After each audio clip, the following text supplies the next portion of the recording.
Libertad de prensa no es solo poder hablar de lo que uno quiere hablar. Es poder hacerlo sin represalias ni hostigamientos. Doctor Manuel Vivanco, a ver si nos cuenta su versión o el conocimiento que tenga sobre este episodio. ¿Cómo le califica el episodio? ¿Es un atraco, una viveza criolla, pero naturalmente onerosísima? Buenos días. Buenos días, Gonzalo. Buenos días, Víctor Hugo, Joaquín, ciudadanía. Mire, yo creo que esto es terrible, es muy grave en cualquier momento, pero es muchísimo más grave cuando sale después de 10 años de lo que ha ocurrido. Porque este no es un evento de ayer, ni del año pasado, ni de hace 2 años, sino es un evento que se va acumulando. Seguramente estoy con amigos, con tertulios aquí que sabemos bastante bien del seguro. Y hay secretos a voces, hay comentarios generales. Uno sigue la marcha de una institución porque los nexos profesionales siguen y uno, al conocer una institución, le toma cariño y empiezan destrezas en la situación de lo que ocurre aquí en el Ecuador y en el mundo. Con seguridad social. Hay muchos estudiosos y analistas sobre el tema. Si habla de 10 años, ¿se está autoaludiendo usted? Bueno, nosotros hacíamos lo contrario. Y justo nace porque yo estuve en los años anteriores, yo estuve 4 años, yo fui elegido 3 veces por las 5 federaciones de cámaras. Y estuve hasta el 2007, un año lo compartí con el actual gobierno. Y tuvimos muchas discrepancias, de las cuales me honro, me alegra y me felicito. Ahora, porque a la distancia. Estuvo en lo correcto. Exacto. Y lo que yo veo, Gonzalo, es que Joaquín, Víctor Hugo, sabíamos en el 2006, 2007, 2008 que había mucha permisividad para las contrataciones de servicios que la institución no los tenía. Eso es verdad. La institución crecía, los afiliados crecían, los jubilados también, los derechos universales de la seguridad social crecían, había que amparar a los menores de edad y el número de clínicas y hospitales de la seguridad social eran muy pequeños. Yo hice bastantes esfuerzos por crear algunos y de hecho creamos algunos en esos 4 años. Pero era insuficiente. Toda cantidad de hospitales y clínicas, Gonzalo, era insuficiente. Entonces, lo lógico, era muy buena idea crear un sistema como en otros lados de red nacional, donde otros hospitales, otras clínicas del Ecuador privadas, pudieran en una asociación de servicios, de venta de servicios, de convenios para la prestación de servicios, prestar bajo el concepto de un tarifario.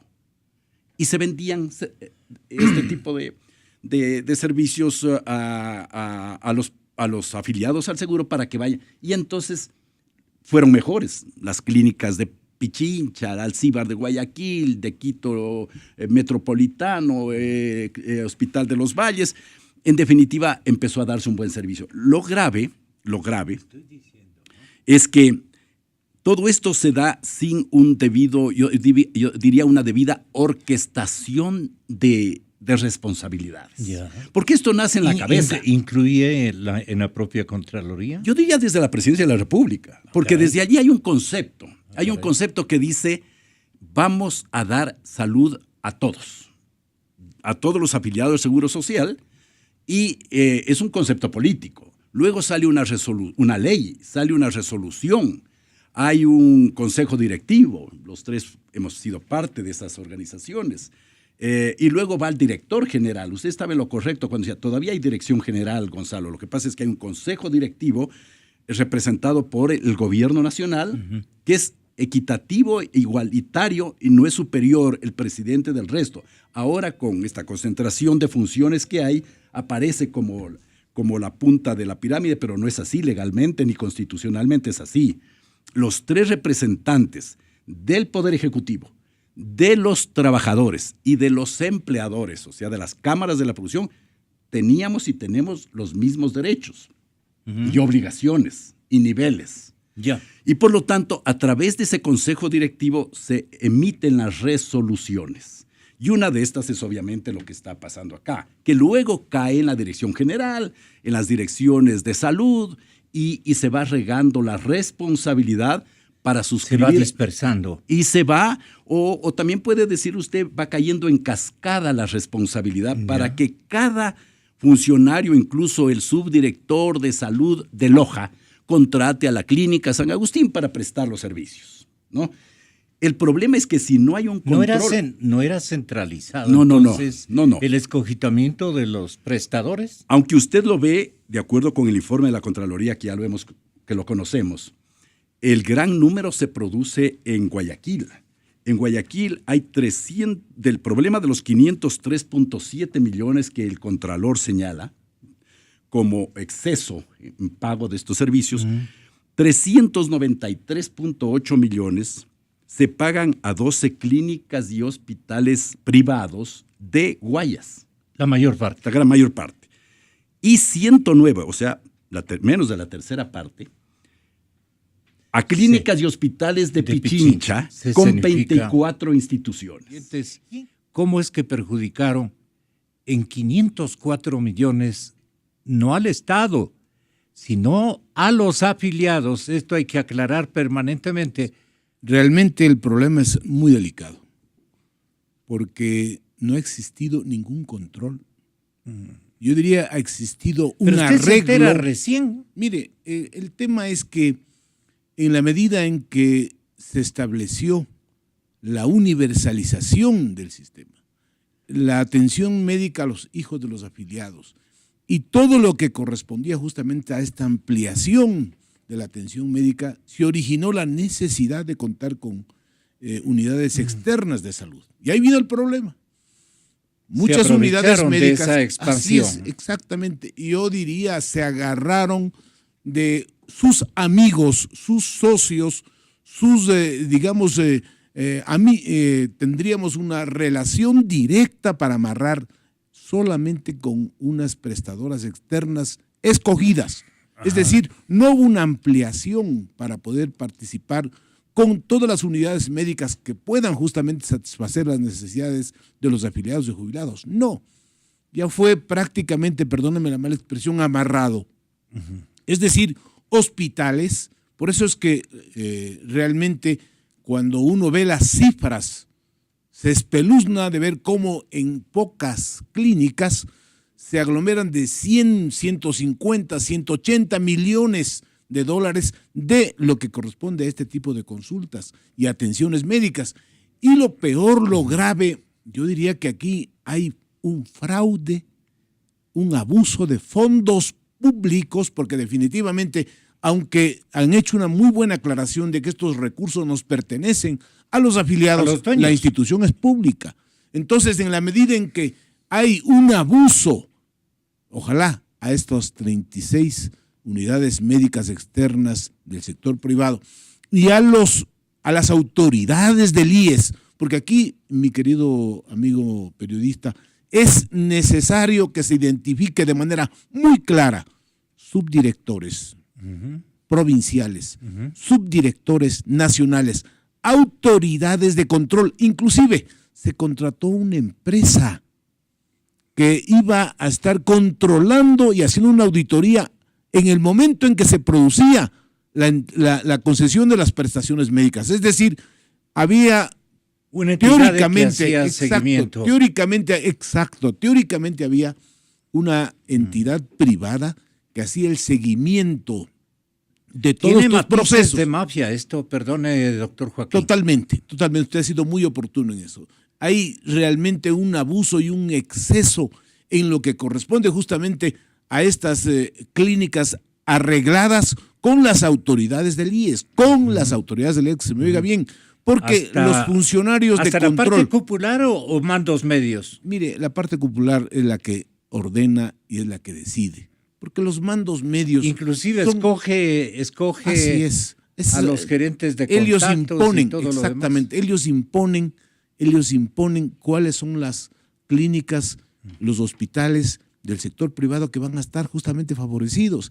Las autoridades que están dentro de la decisión son justamente autoridades de libre nombramiento y remoción, son las autoridades del gobierno. Los funcionarios del menor nivel, entonces realmente lo que hacen es simplemente cumplir con las disposiciones. Pero mire, lo que es grave en el informe de Contraloría es que también hay médicos involucrados. Quiero primeramente aclarar. ¿Y por qué los médicos? Porque mire, hay médicos que tienen un horario, una jornada de trabajo en los hospitales del IES, y en esas jornadas estaban realizando intervenciones quirúrgicas en clínicas privadas. Entonces, eso es gravísimo.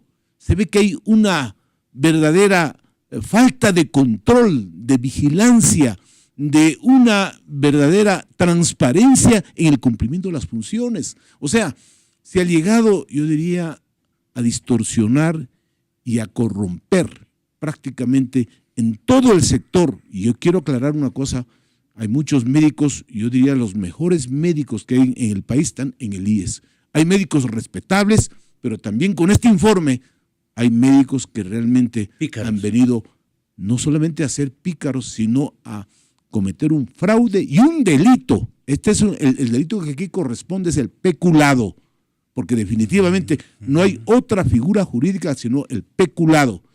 Y ojalá realmente lo que decía el defensor del pueblo, se sancione el peculado como corresponde y no como un delito absolutamente el de calle, que justamente se lo hizo muy buen análisis comparativo, Joaquín, sobre lo que debería sancionarse correctamente. Y se unen para cumplir el mismo propósito, se complotan y tiene un nombre especial este delito. Unirse para perjudicar a un tercero. O sea, hay lo que se llama el acuerdo fraudulento. El acuerdo fraudulento entre dos para perjudicar a un tercero. En este caso el perjudicado es el afiliado. Es la colusión, que es justamente colusión. Se lo define como un delito también. Pero mire, el más grave es el peculado, porque definitivamente si los afiliados entregamos nuestros aportes para recibir las prestaciones, y la más urgente, la más inmediata es la atención médica, y si esta atención médica se lo está realizando de manera fraudulenta, creo que el problema de la seguridad social es muy grave. Y ahora quiero aprovechar la oportunidad para recordarle al país la resolución 501 que tratamos aquí. Justamente trasladaron los fondos de pensiones, parte de ellos a salud, porque había realmente ya la crisis gravísima.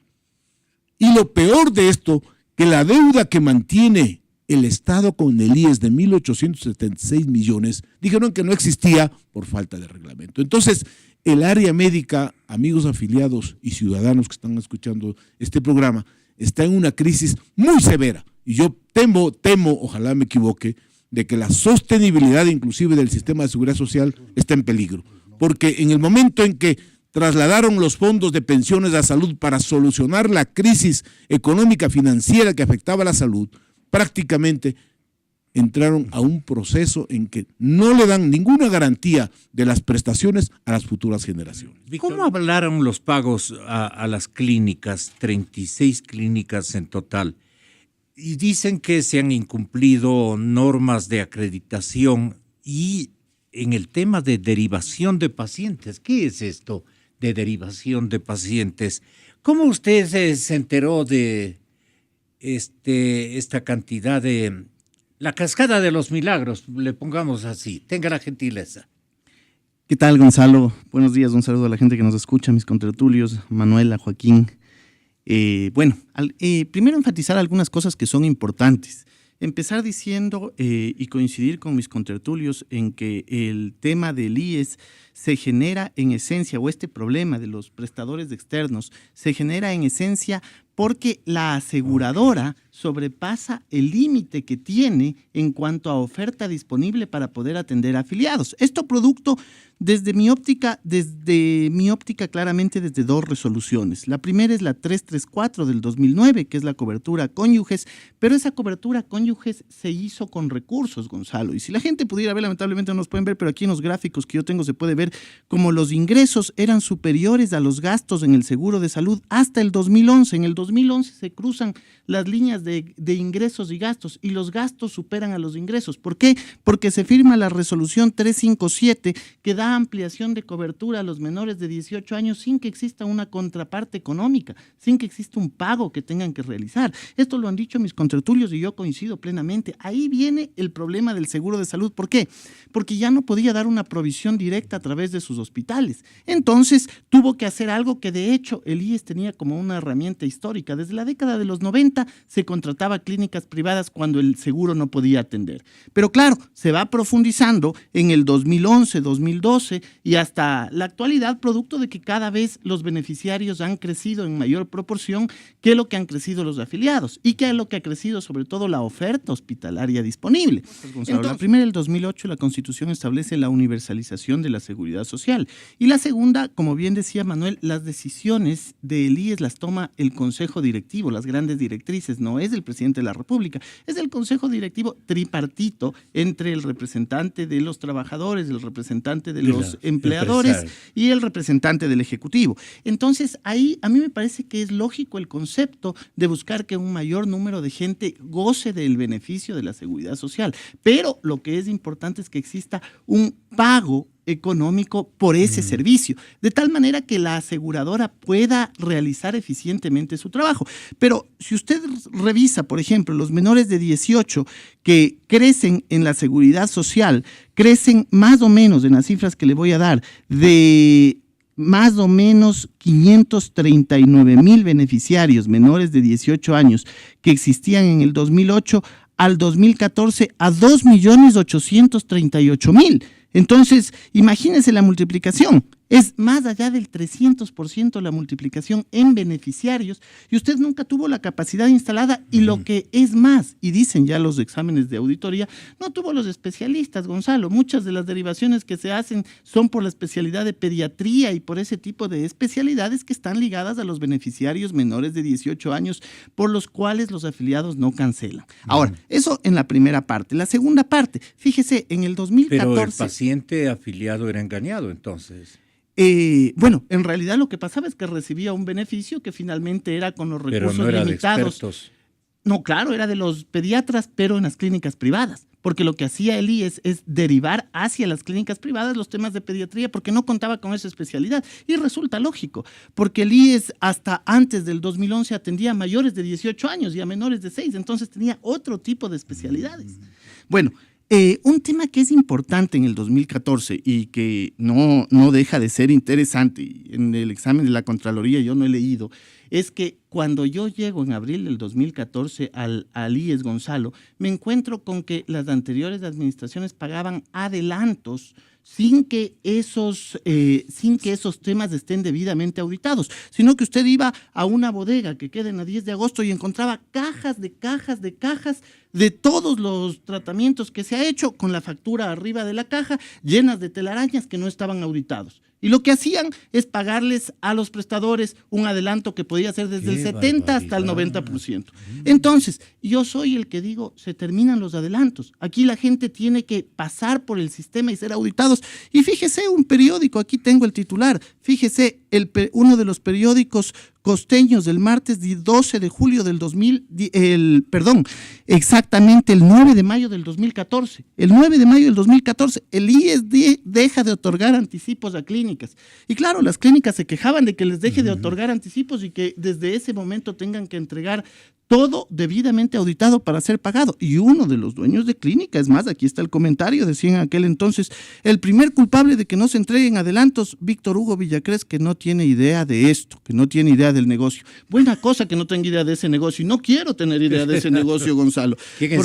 Porque a mí lo que está ahí en el Expreso, les doy la fecha exacta, 9 de mayo del 2014. Pero dígame nomás. Y el gran titular del Expreso, el IES deja de otorgar anticipos, como que eso era un pecado. ¿De qué Gonzalo, clínica es? Estamos hablando de la clínica, hay varias clínicas en el tema, pero quien mencionaba esto era Roberto Gilbert, quien había dicho eso en ese entonces. Esto es 9 de mayo del 2014. Estaban enseñaditos. Yo lo que dije, señores, no más anticipos, aquí ingresan las facturas al sistema, eso se audita y lo que se audita se paga. Ahora, no podemos desconocer también que las clínicas han hecho una buena labor y así como existen malas clínicas o digamos como existen malos gerentes de clínicas, también existen clínicas buenas que han prestado un servicio y que de hecho no aparecen en las auditorías de todas las clínicas que ha contratado el IES. Entonces tampoco hay que hacer generalizaciones porque podemos caer en un riesgo que es importante. Después hay que tener en cuenta, Gonzalo, y esto es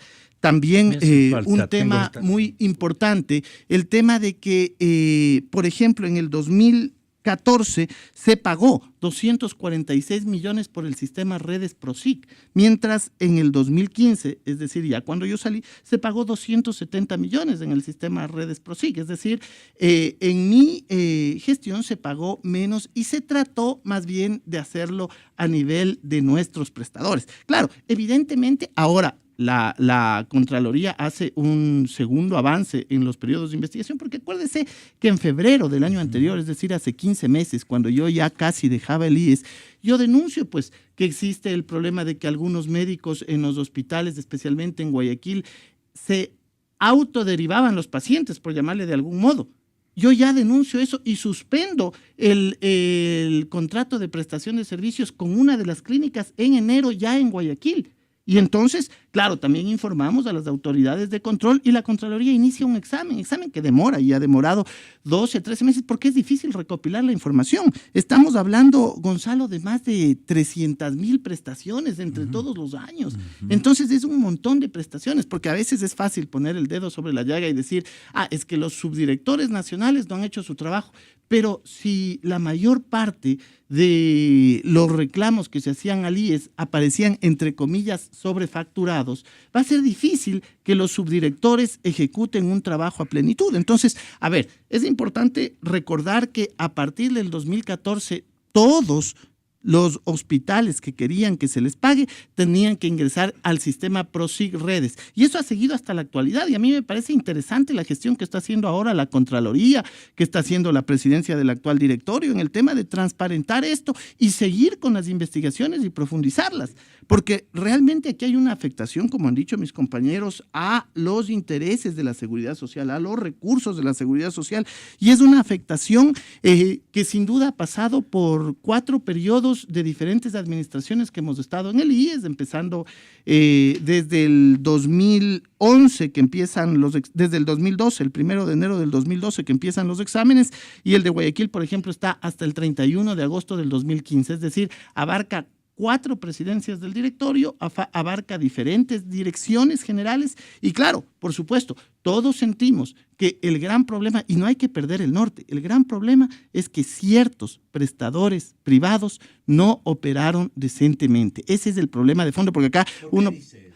Porque existe sobrefacturación, Gonzalo, y eso implica que evidentemente las clínicas privadas decidieron, muchas de ellas, no todas, y eso sí quiero ser claro, no poner a todos en el mismo saco, pero muchas de ellas decidieron sobrefacturar afectando los intereses de la seguridad social. Cuando este sistema, no es que en el Ecuador se lo ha inventado, pues o funciona, primero como le dije, funciona históricamente desde la década de los 90 y después funciona en Colombia, funciona en Suiza, funciona en Gran Bretaña, el tema de que la seguridad social sea simplemente un seguro y pueda enviar para la prestación de servicios, sea a prestadores públicos o sea a prestadores privados. Entonces es importante.